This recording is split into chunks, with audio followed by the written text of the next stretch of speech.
Dragi slušaoci, dragi gledaoci, jako mi je drago da danas imam priliku da vam predstavim jednu našu autorku, spisateljicu. Ona piše po prozu za koje ja znam, ali možda piše i neke druge stvari. Ali o tome će nam ona sama reći. Zdravo, Nado. Zdravo Vesna, hvala na pozivu.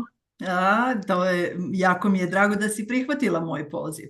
Znači da kažemo To našim svakako. gledaocima i slušaocima malo više, to je Nada Telarević koja ima nekoliko knjiga izdatih za sobom, živi u Australiji i u Australiju je došla 1993. godine iz Bosne, tadašnje Jugoslavije, kako ona kaže, i to iz Brčkog. Ali Nado, Jest. bit će najlepše i bit će mi najdraže da ti sama malo ispričaš i kažeš o tome kako ste došli, s kim si došla, kako su bile te prve godine, pa da krenemo. Evo, tako, ovdje sam već 33 godine, 93. smo došli kao izbjeglice iz ondašnjeg rata iz Bosne. I sa sinom, sa mužem i muževim bratom. Tako. Jednu godinu smo od 92. od kako smo izbjegli iz naše kuće, jednu godinu smo se kretali svuda po Europi iz države u državu dok nismo došli do Australije. Tako 93. u aprilu smo ovdje se I ti si obreli. meni, evo gledam ovdje, napisala, nakon dolaska u Ja. Australiju radila sam sve i svašta da bi opstali i navikli se na novi život. Eto, tako je to izgleda svima u Jeste početku. tako. Da. Tako je. I Je to. bez obzira na sve te teškoće, ja koliko vidim i s tobom, koliko sam na vezi preko društvenih mreža, zadržala si pozitivan duh jedan i jedno onako veselje u sebi i eto, snagu koju se pretočila u knjige i u pisanje. Kako je to bilo? Kako se to desilo? Pa jeste, pa šta ja znam, teško je bilo i moralo se nečim baviti. Ja sam volila književnost i uvijek čitala knjige i kroz to nalazila svoj neki mir od svega, od svakodnevnog života, od politike, od šta ja znam. Znate kako je ovdje. Da. Sa svih strana vas bombarduju sa vijestima i odande od nas i ovdje i tako. Jeste, da. Onda kad se udubite u knjigu, zaboravite na sve, to vam je kao neko, kako da kažem na našem jeziku, kao da pobjegnete od svega. Od neke stvarnosti u neku drugu stvarnost, je li tako? Jeste, je. I onda rekla si mi da nikad nisi razmišljala o tome da bi napisala svoju sopstvenu knjigu, ali razmišljajući o toj prošlosti iz koje si došla i o toj zemlji, gradu i svemu što si ostavila tamo, odlučila si u vreme Covida, je li tako? To je relativno skoro bilo, pre 5-6 godina.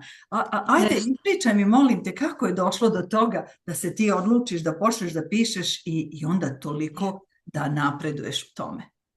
Pa nisam, što kažeš, nisam razmišljala ja o tome nikada napišem. Još u gimnaziji sam onako piskarala neke pričice i pjesme, slala tako negdje za časopise i radio ali nisam nikada razmišljala ozbiljno da napišem neku knjigu.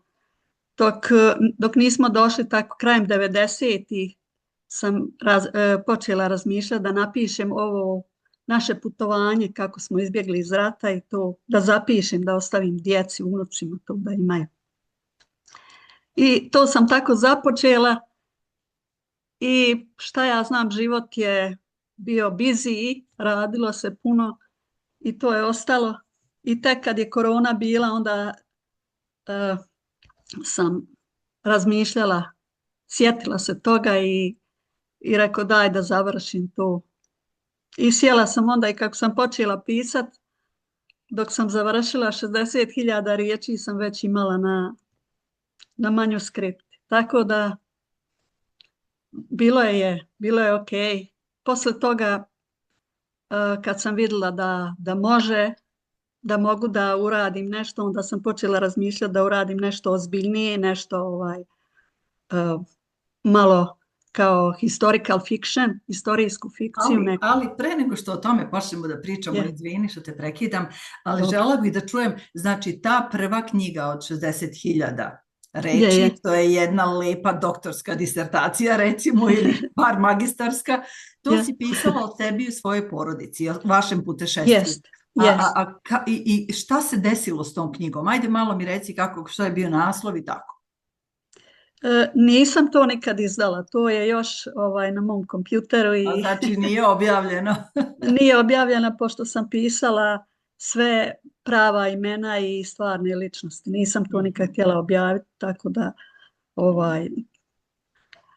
možda ću jednog dana to otprintat samo nekoliko, 10 primjera kada familija ima. Ili možda kada budeš, možda to ostaviš u zavet svojoj porodici, svojim naslednicima, da oni to urade kao što je uradila Mira Furlan. Ne znam da li si čula za njenu knjigu koju je objavila posthumno. Da, ali dobro, nećemo sad o tome uvek ima. Pa može i ta opcija, Mislim, to nije loše, zato što ja tako isto mislim. Neke stvari je možda lepše reći kasnije i posmatrati od gore kako ljudi reaguju na to. No dobro, nećemo o tome.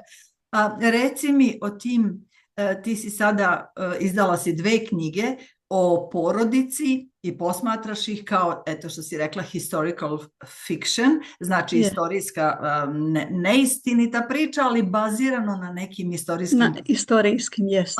Ajde nam ispričaj o tome, molim te. Pa baš u to vrijeme kad sam završila ovo moje pisanje, mislim ovo dokumentarno, onda sam u to vrijeme i nekako proučavala istoriju Brčkog. Imala sam jednu knjigu baš istoriju Brčkog i dosta je bilo obrađeno kao Drugi svjetski rat. Tako da sam razmišljala zašto ne bi ja napisala neku takvu knjigu na osnovu tih istorijskih događaja, akcija.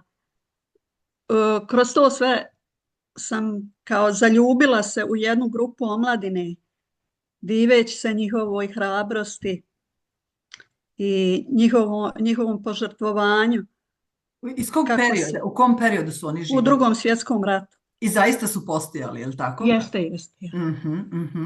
Oni su vršili akcije sabotaže i tako prkosili vlasti. Njih grupica jedna omladine, šta je to bilo, 15-16 godina, to su djeca bila kad pomisliš šta. Da. Je. I tako bilo mi je, i divila sam im se, a i bilo mi i žao. Kako su odrastali, kako su bili nesretni da odrastaju ta vremena i da prolaze kroz to. Tako da sam odlučila, rekao, da napišem jednu knjigu da i ponovo živim, da i pustim, da i ponovo stavim na ulice grada onog kojeg su volili i to. Tako da sam ubacila Sofiju kao moju ličnost među njih i kroz njene oči, kroz njena razmišljanja, kroz njenu dušu i preživljavanja i da čitaoc osjeti njenu priču, da osjeti kako je ta omladina živjela i kroz šta je sve prolazila i tako.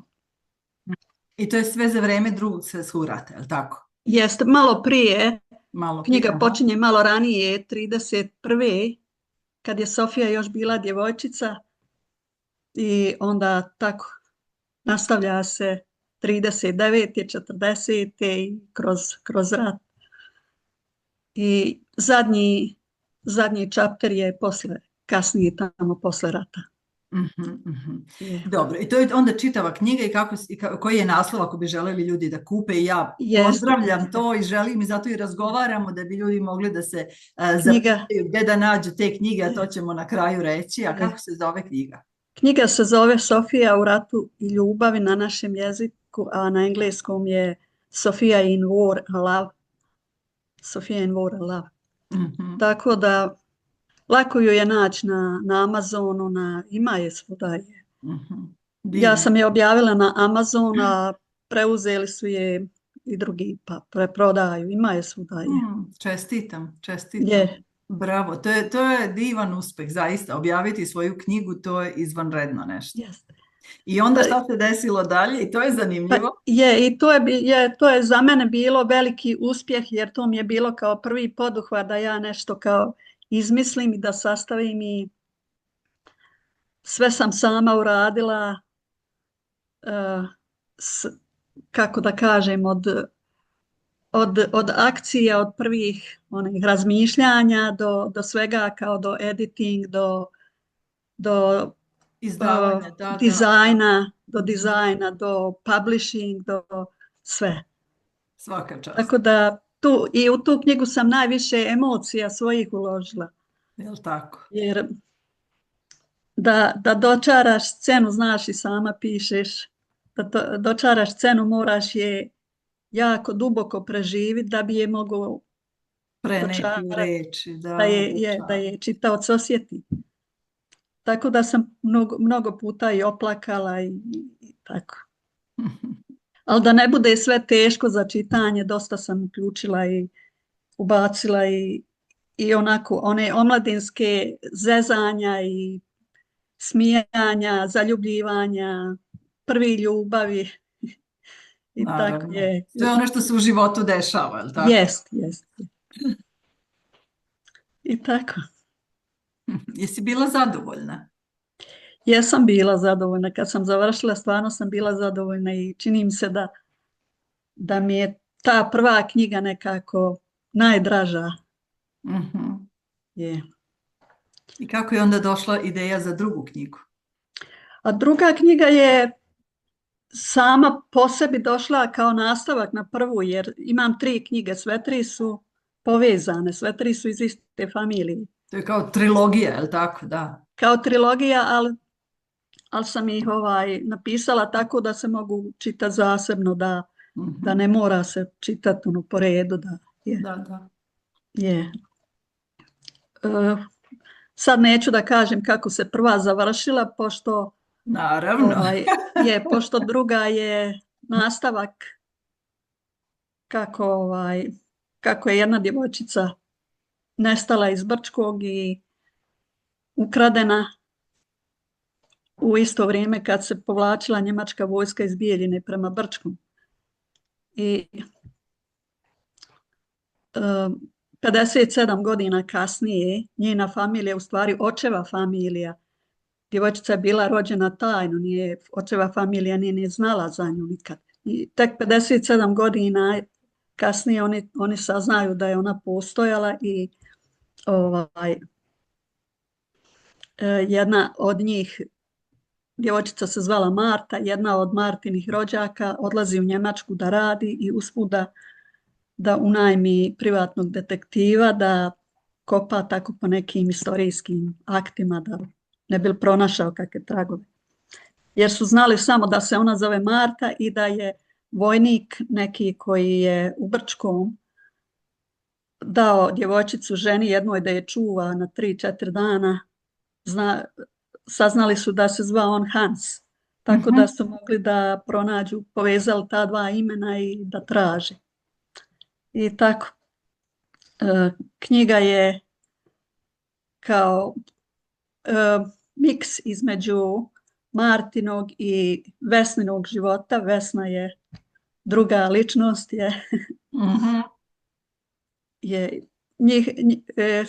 miks njihova 2 života, tako da priča ide naizmjenično. Jedan chapter je o Vesni, Mhm. jedan o Marti.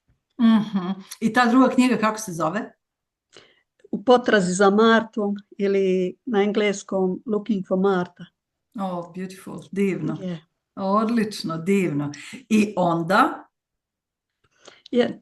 Tu sam htjela da pokažem vezu, porodične veze, kako recimo posle 57 godina kako se ne zaboravlja ono što je tvoje, kako ne možeš zaboraviti i kako imaš želju da tražiš, da saznaš gdje je to dijete, da li zna, da li ono želi da sazna i tako. Mm. Je. Tako će biti, ja verujem, i u ovim generacijama naše dece, tvoje i moje, Jest. koji su odrasli ovde i mnogi rođeni ovde, je. ali imaju jaki osjećaj da pronađu, da čuju više.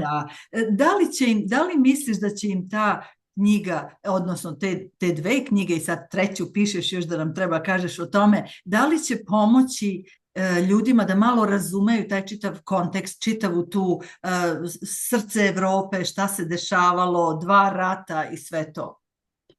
Jeste, pa moglo bi je pomoći da malo psihologije, da se vidi razmišljanja kako jest. Kako razmišljaju, kako je Marta razmišljala kad je saznala da je ona usvojena, kako je njoj bilo teško, kako je željela da sazna od koga je, šta je. Tek onda je shvatila zašto je ova majka kao foster mother, zašto je ona postupala prema njoj na neki drugačiji način nego druge majke iz okoline.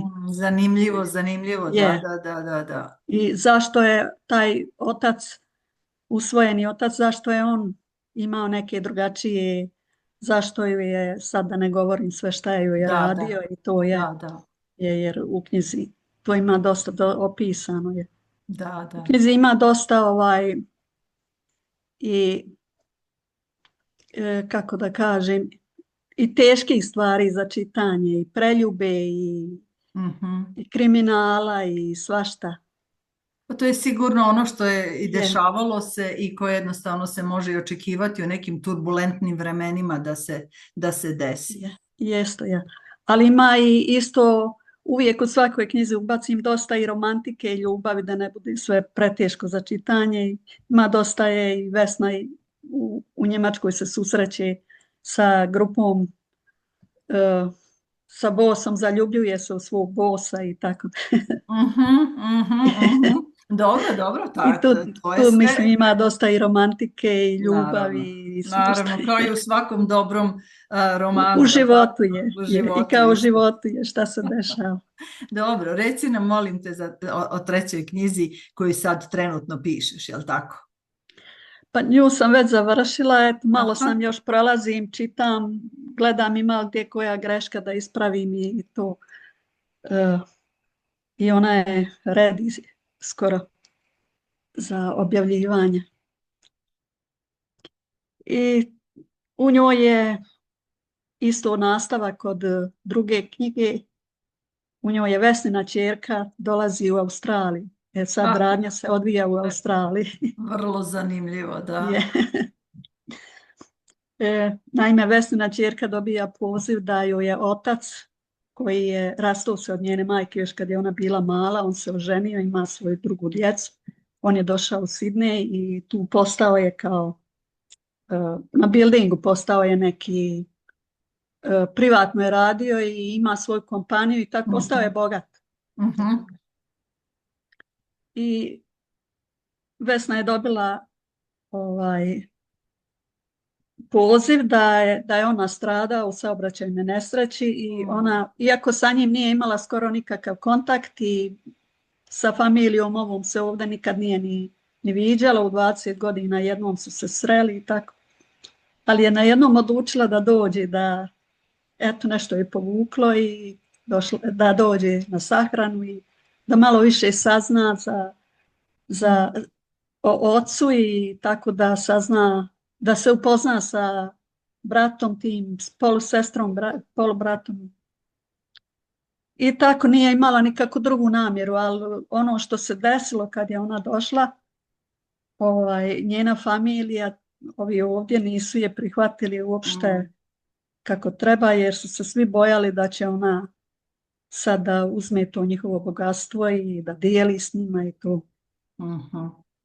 Mislim, dolazi tu dosta do komplikacija, do njenog razočarenja. Nemoj sve da nam kažeš. Neću sve reći, samo to da kažem da ima i druga glavna ličnost, ima i Michael, to je od očevog brata, od očevog frenda, od očevog frenda, prijatelj jest Dean. s kojim ona provodi, koji se druži sa njom da joj pomogne, da joj pokaže Sidne i tu. I tako njih dvoje provode dosta vremena i to da ne Lepo. pričam šta će biti Da, između njih, nećemo, ali nećemo može, pričati. može se naslutiti. Reci nam, molim te, Nado, imamo još par minuta, naša svaka emisija traje pola sata, pa reci nam gde se knjige mogu nabaviti? Znači, rekla si Amazon, dobro, i mogu li se naručiti u izdanju onako kao prava knjiga ili Jeste, elektronski ili jeste. obe? Može i jedna i druga, jest. Preko Amazona može se direktno od mene naručiti, stoje samo, svako može ukuca samo moje ime na Google i moje ime baš jedinstveno, nema nikao više Nada Telarević. Ako ukucate Nada Telarević, ja ću izaći, nema drugi. Je. Da, Ili da. ime knjige i tako može se pronaći preko Google, a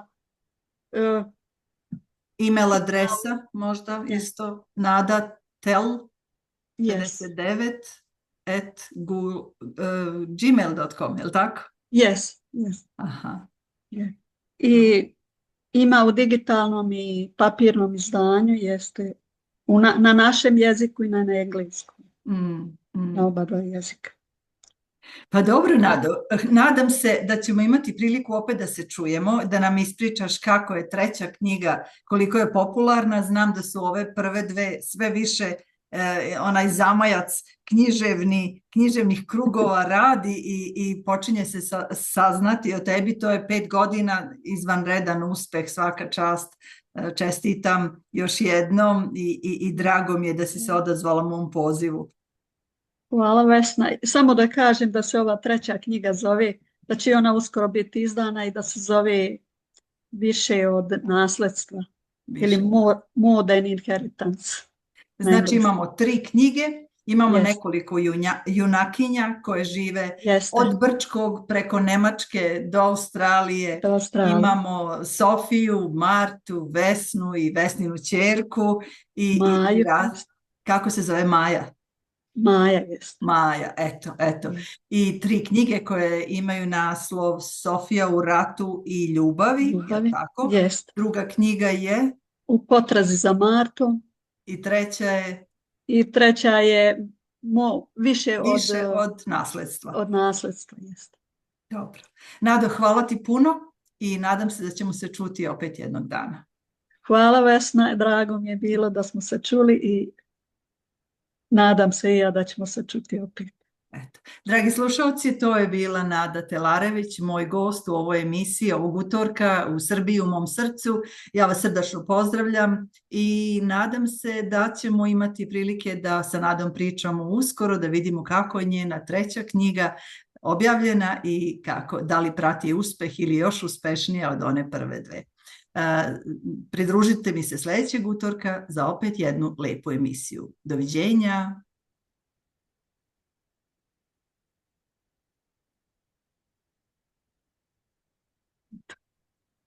Gotovo. Samo